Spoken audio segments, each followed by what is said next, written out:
नीर क्षीर विवेक हंस का स्वाभाविक गुण होता है। वो पानी मिले दूध में से दूध ग्रहण कर लेता है, पानी छोड़ देता है। जब यही स्वभाव मनुष्य ग्रहण कर लेता है तो वो परमहंस की पदवी पा जाता है। परमहंस मनुष्य के सिर्फ गुणों को स्वीकार करते हैं, उसकी कमियों पर ध्यान नहीं देते। आज सारे संसार में जिस सकारात्मकता की चर्चा है, उसी को कहते हैं नीर क्षीर विवेक।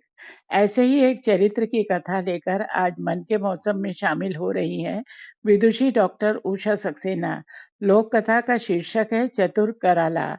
कराला स्त्री की सारी शक्तियों का प्रतीक है, जो अपने विवेक से पूरे राज्य की रक्षा करती है। तो स्वागत करते हैं डॉक्टर उषा सक्सेना का। नमस्कार उषा जी। नमस्कार नीलम जी।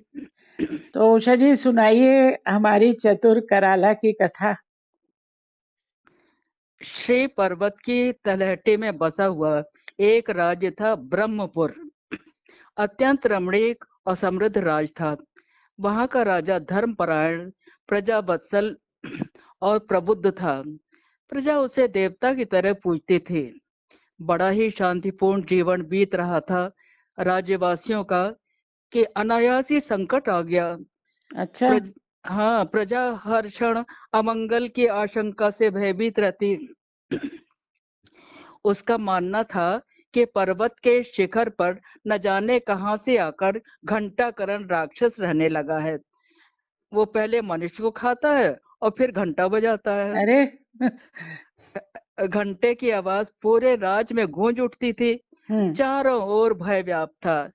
राजा इस परिस्थिति से बहुत दुखी थे। हम्म उस राज्य में एक चतुर और साहसी स्त्री रहती थी। उसका नाम था कराला। अच्छा। कराला बहुत ही निडर स्वभाव की थी। भीषण से भीषण स्थिति में भी नहीं घबराती थी।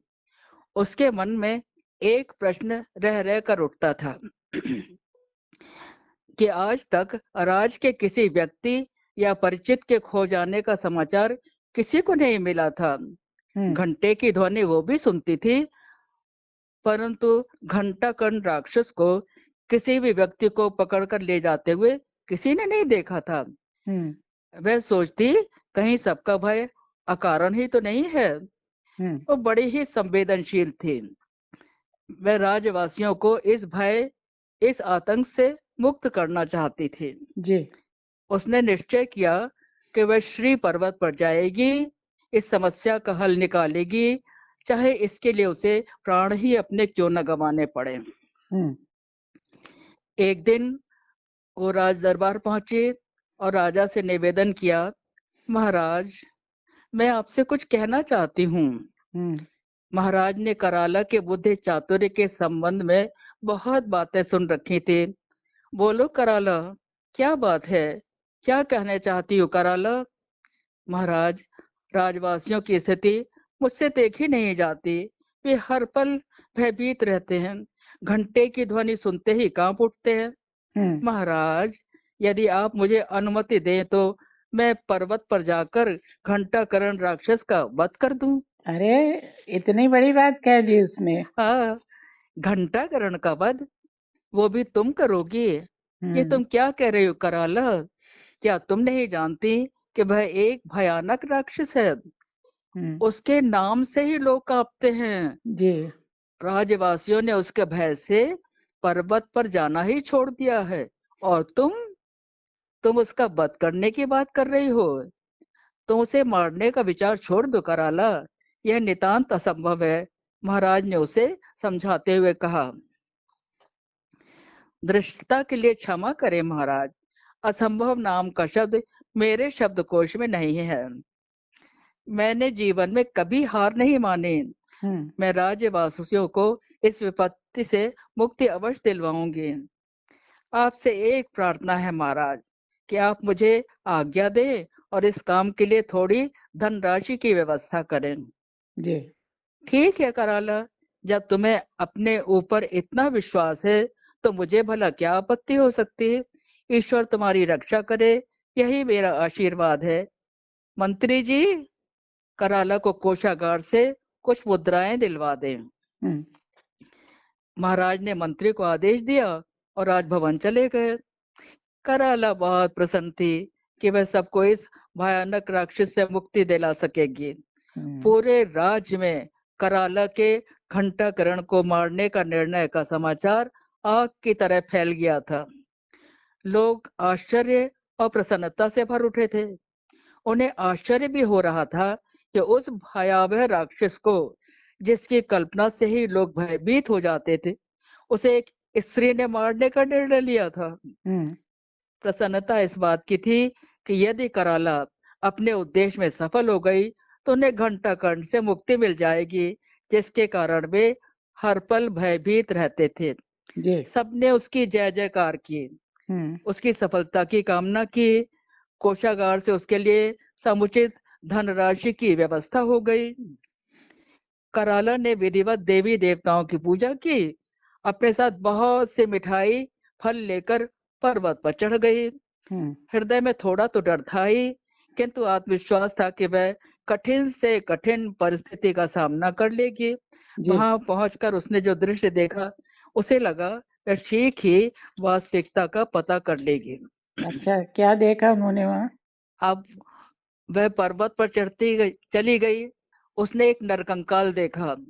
उसे स्मरण हो आया कि वर्षों पूर्व श्री पर्वत पर स्थित मंदिर में किसी चोर ने मंदिर से घंटा चुराने का साहस किया था।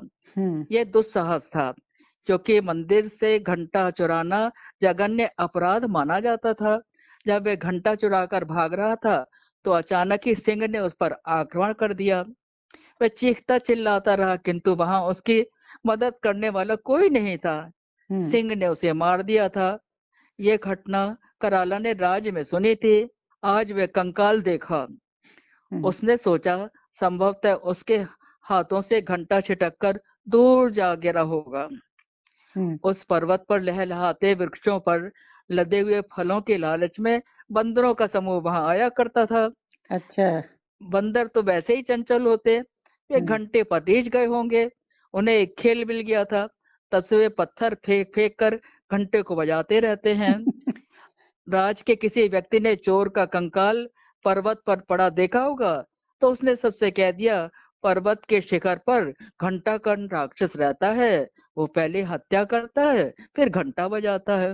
वाह, क्या रहस्य है। कराला सतर्क होकर पर्वत पर चढ़ती गई। उसने देखा बंदरों का समूह उछल उछल कर घंटे पर कूद रहा था और घंटे की ध्वनि वातावरण में गूंज रही थी। वे बड़े मग्न थे इस खेल में। कराला ने चतुराई से काम लिया। उसने अपने हाथ में लिए फल और मिठाइयां इस तरह से फेंकी कि बंदरों की दृष्टि उस पर पड़े। बंदर भाग कर आए, मिठाइयां तथा फल खाने में मग्न हो गए। कराले ने ढेरों फल मिठाइयां उनकी ओर फेंकी और जब वे उन्हें खाने में मग्न थे तो दौड़कर घंटा उठा लिया और बंदरों से लुकती छिपती पहाड़ से उतरकर नीचे की ओर चली।